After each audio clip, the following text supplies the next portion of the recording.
Assalamualaikum warahmatullahi wabarakatuh. Selamat siang semuanya. Perkenalkan, kami dari kelas ST35 Responsi 2 kelompok A dengan subkelompok 3 akan menjelaskan mengenai percobaan kami, yaitu cara pembuatan es krim berdasarkan sifat koligatif larutan. Sebelumnya izinkan kami memperkenalkan diri terlebih dahulu. Nama saya Faris Novali Dentoro dengan NIM F34 0124 1061.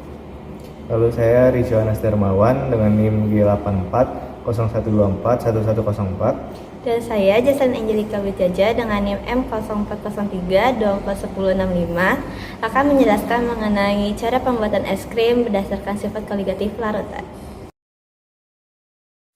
Tujuan dari praktikum ini adalah yang pertama untuk mengetahui perubahan yang dialami oleh susu, yang kedua untuk mengetahui efek penambahan garam pada es, dan yang ketiga untuk mengetahui sifat koligatif apa yang terjadi pada larutan.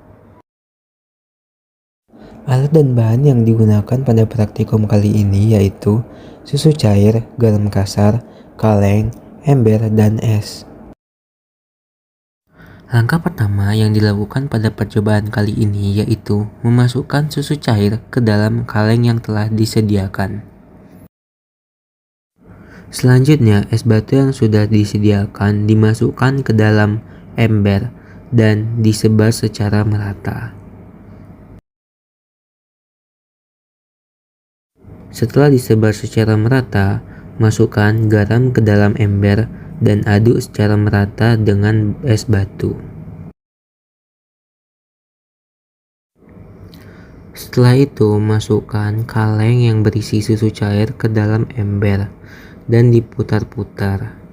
Lalu, amati dan catat perubahan yang terjadi selama beberapa menit ke depan.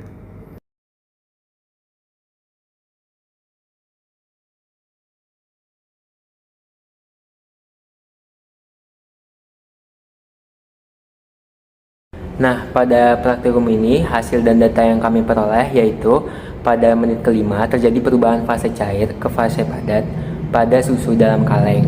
Nah, perubahan ini dimulai dari dinding-dinding kaleng itu sendiri. Lalu pada menit ke-10, air yang membeku dari dinding kaleng mulai bertambah. Lalu selanjutnya pada menit ke-15, bagian bawah kaleng mulai membeku membentuk layar-layar. Lalu pada menit ke-20, layar pada bagian bawah dan bagian samping menambah. Lalu pada menit ke-25 menyisakan cairan susu yang berada di tengah. Lalu pada menit ke-30, susu membeku dan menjadi es krim, membentuk agak cekung ke dalam kaleng.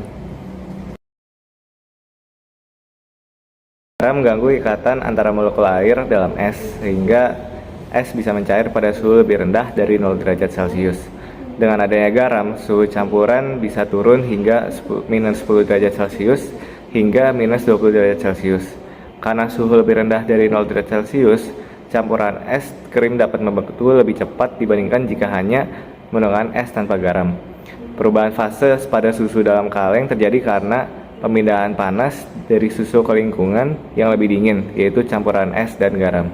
Seperti yang kita tahu bahwa sifat koligatif larutan terbagi menjadi 4, yaitu penurunan tekanan uap, kenaikan titik didih, penurunan titik beku, dan tekanan osmotik. Dan pada percobaan kali ini kami membuktikan bahwa penambahan zat larut atau garam ke dalam zat pelarut atau es batu dapat menurunkan titik beku larutan. Proses pembekuan larutan akan menjadi lebih cepat, di mana dengan bantuan kaleng sebagai konduktor antara es batu dan larutan atau susu.